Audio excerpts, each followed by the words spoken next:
Баш, така.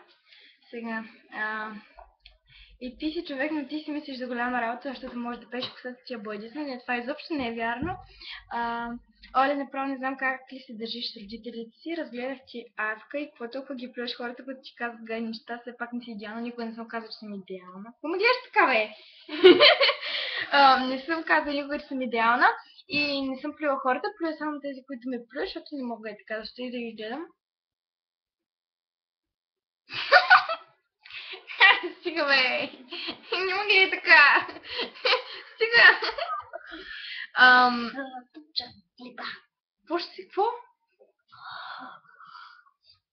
Да убия. О, ще ме убиеш. Ще има си чакаш. Чакай сега.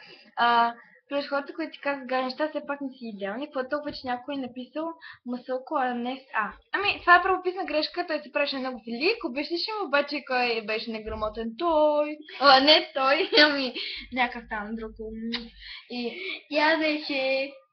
какво? Тя говореше хубаво. Не, бе, чорапи съм, мамо.